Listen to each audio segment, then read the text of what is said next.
Ang kangam. Good afternoon, everyone. And to the honorable members of the Board of Medical Technology, Dr. Marietta Bacay, Ma'am Marilyn, and our honorable guest speaker. And of course, to the successful board exam passers of February 2017, good afternoon and congratulations.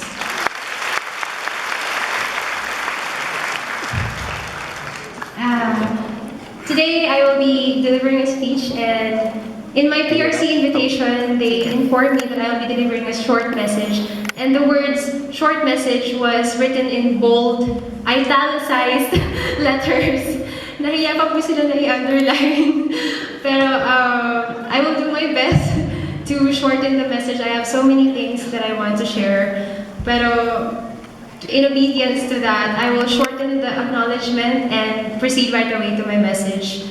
I want to thank my family, who are right over there, kaway-kaway. To Far Eastern University, Manila, Department of Medical Technology, under the headship of Sir Francisco Galicanao, our Assistant Dean, Dr. J.E. Mamaad, and Dr. Joel Chavez, who are in front. Thank you to my Limar family, under Ma'am Analea Navarro, who are thanks to Ma'am and Ma'am Marilyn Mo, to Ma'am Stella Roslin, to our classmates, blockmates, and churchmates. I thank God for all of you. The last time I was here in PICC, it was during our graduation. That was last year. I was sitting right over there, and I remember I almost didn't want to attend because I knew that I would feel like a failure for not graduating with Latin honors. In fact, I never graduated with an honor. That's right, ladies and gentlemen. Aside from a few awards from competitions and quiz bees, I have never attended a graduation or recognition to receive a medal. Ito pa lang po. Kahit po loyalty award lang sana, wala po talaga. I was almost dropped out of my high school for being absent for 2 months, the reason for which you will know later on. I was suspended from my first course for not living up to the Christian standards. My relatives believed that I would not finish my college because I would just end up pregnant or drop out. I was the shame of the family, and I have probably failed more times than any one of you in this room, and that is not an overstatement. But look where I am now. That is something, ladies and gentlemen, that is not possible aside from the hands of a powerful and merciful God. We are not limited by our mistakes.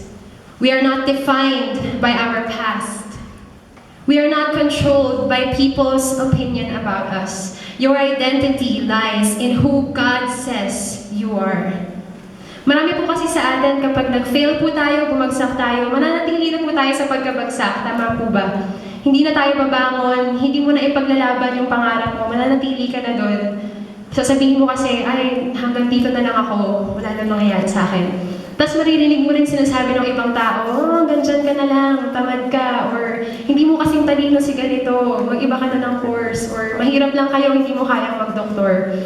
And yun at yun ang maririnig mo hanggang sa, yun na yung naging totoo para sa'yo. That is the number one lie that I want to break today.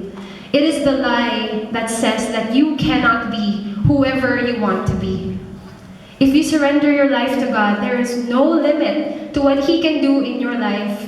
And it will be not because you're smart, or you're talented or strong, or because you're financially capable. God knows I was none of those things when I surrendered my life to Him. It will be because He is strong, and He is capable, and He is wisdom itself, and there is no limit to what He can do in your life. All you need to do is to surrender the steering wheel and give Him full control. Maybe some of you will say, well, madaling sabihin, hindi mo alam kung ano yung pinagdadaanan ko ngayon.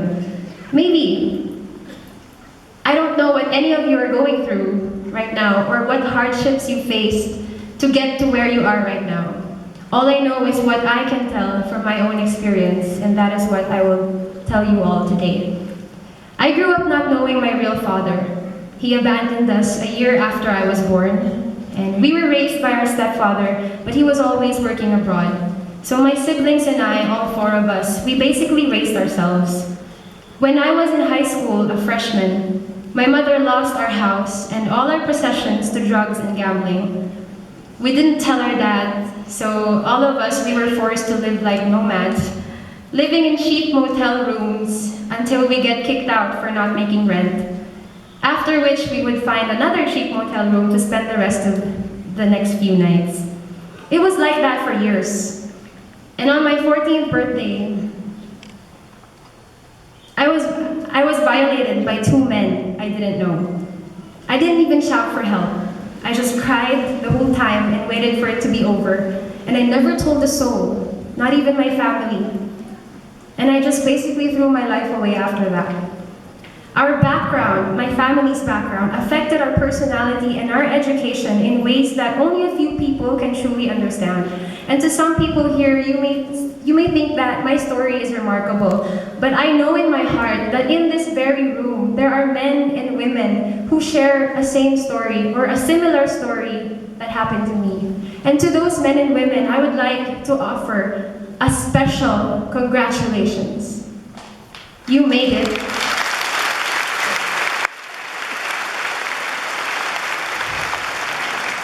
You made it, and it's only the beginning.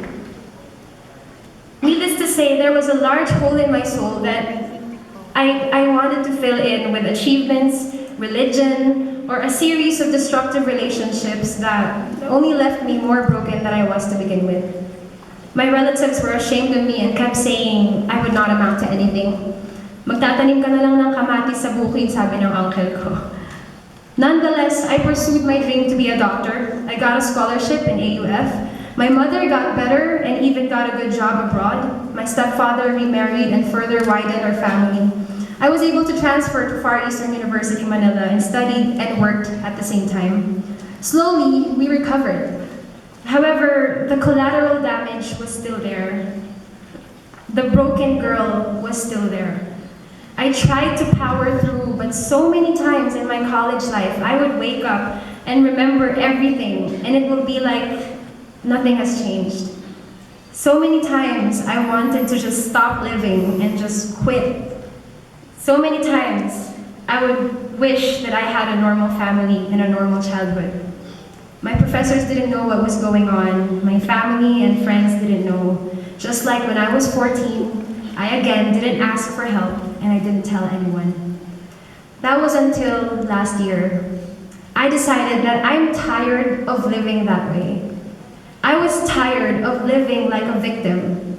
I was tired of wasting myself in worthless and temporary pleasures of this world. And I was tired of running away from God's love, thinking I can make it on my own.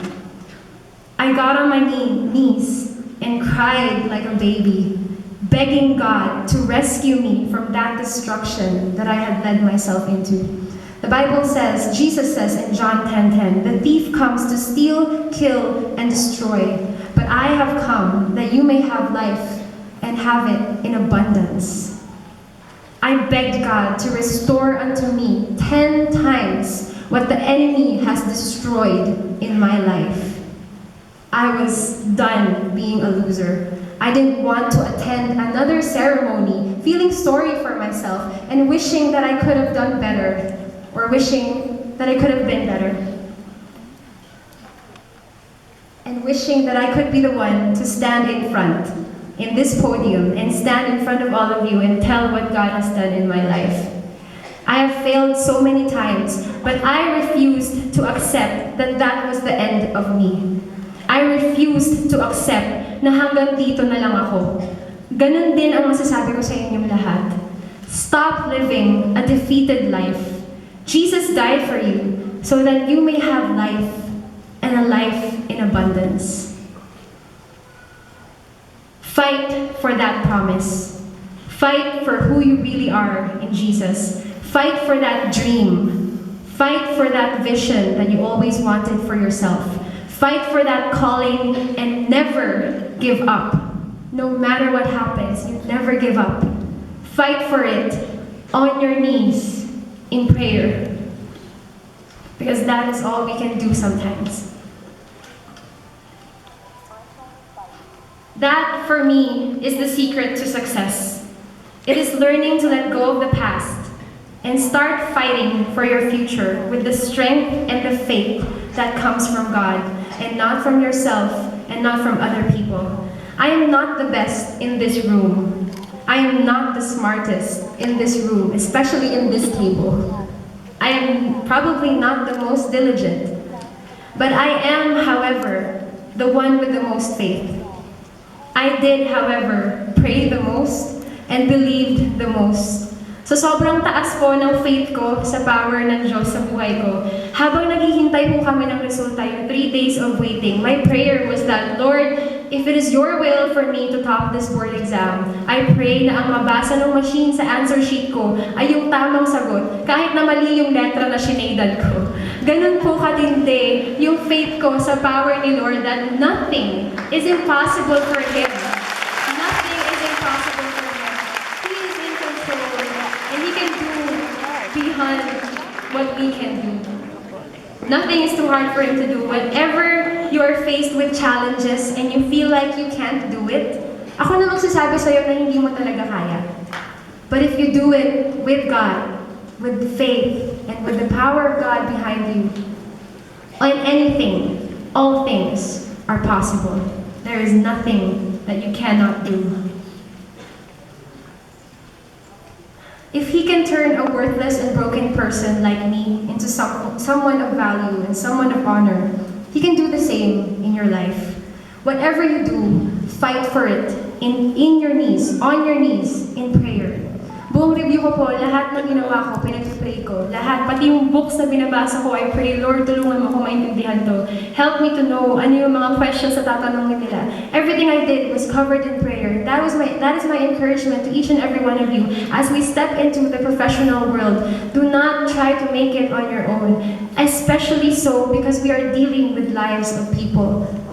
It is so important and so eminent that everything we do should be covered in prayer, should be covered in the wisdom that comes from the great physician Himself. God's love is more than enough for each and every one of us.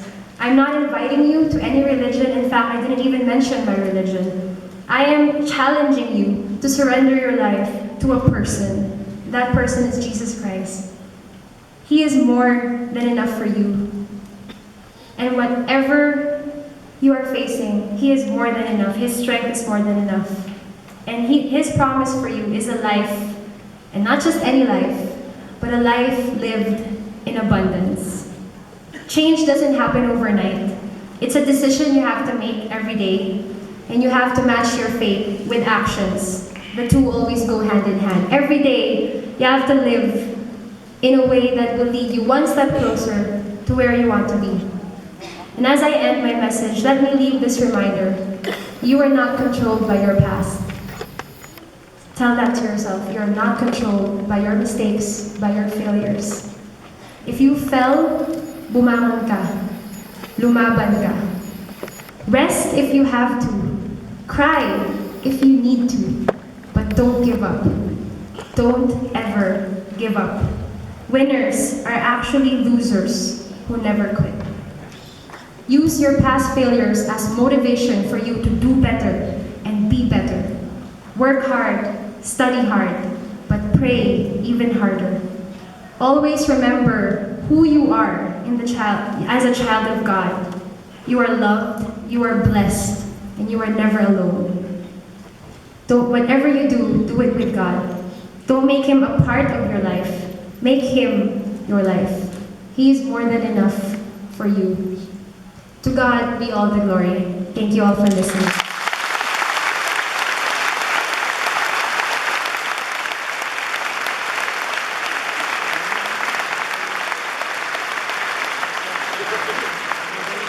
Thank you very much for your very inspiring and touching response, Ms. Vanessa Leslie Rivera. To give us the code of ethics, we have a member of the Board of Medical Technologies. May we call on Honorable Marian M. Tantin.